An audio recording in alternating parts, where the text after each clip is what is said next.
Mga kaibigan, ngayon maggulay ako ng beans at saka sayote. Tapos haluan ko siya ng hipon. Ayan, ay yung aking may bawang, sibuyas at saka kamatis, luya. At ito naman yung balat ng hipon. So piniga ko yan siya. So ayan, sinala ko. Tapos yan ang isasabaw ko mamaya. Kasi pupunta dito yung asawa ko. So yan ang papakain ko sa kanya. Tapos yan ang ipapares niya. Carrots at saka patatas. So maya-maya iisa ko na yung aking gugulayin. So hintayin lang natin. At ako'y nagpapainit pa ng mantika. So ayan. So yan, nilagay ko na yung aking bawang. Unahin natin pag-isa. Unahin natin ng dumilaw. So ngayon, sunod ko naman yung aking luya.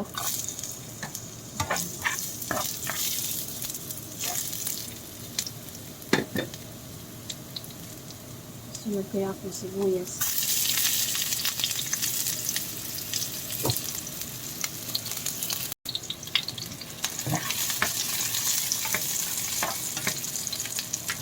Yung ating kamatis.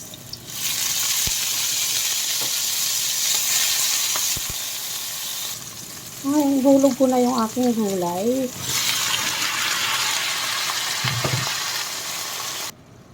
At ihulog ko na yung aking hipon.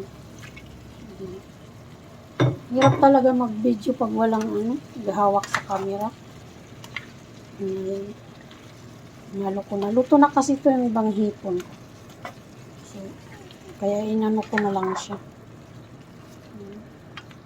Sinsya na kayo kasi wala sa akin nagka-camera na. Gahawak sa camera. Sariling sikap lang po. Ano naman, ko lang nag-isa dito. Yung asawa ko nandun sa kabilang bahay. So, maya-maya halagyan ko na ng pampalasa. So, ito yung aming pampalasa.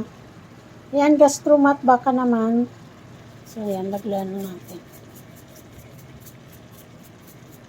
Pakuluin ko lang ng konti. Saka ko ilagay yung sabaw. Hipon. Mix lang natin ng konti. Haluin lang natin yung punta pa doon sa kalan. Ayan. Dahil lang natin maya-maya. So, ayan nga, nilagay ko na yung aking sabaw. Ayan. Sabaw ng hipon. Ayan, pakuluin lang natin. Dahil lang natin kumulo. So, ayan, kumukulo na yung aking gulay. So, hintayin lang natin maluto. Ayan, tinikman ko na masarap siya. Sarap. So, ayan mga kaibigan, luto na yung aking gulay. Ayan. Naluto na siya. Ayan, sarap. At ang aking patatas ay malapit na rin maluto. Hintayin na lang yung kakain dito. Maya-maya. Ayan, hintayin lang natin ang aking asawa. So, ayan, nandito na yung aking pinaglutuan ng gulay. So, ayan, kumakain na siya. Kumakain niya siya ng gulay. Yeah. Ayan. Sarap ang kain yan kahit anong gulay. Kahit okra, kumakain yan siya. At ito naman yung aking kamuting kahoy.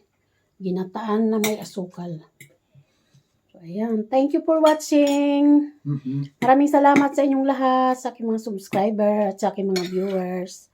Sa aking mga members, maraming salamat po sa inyong lahat. Bye-bye.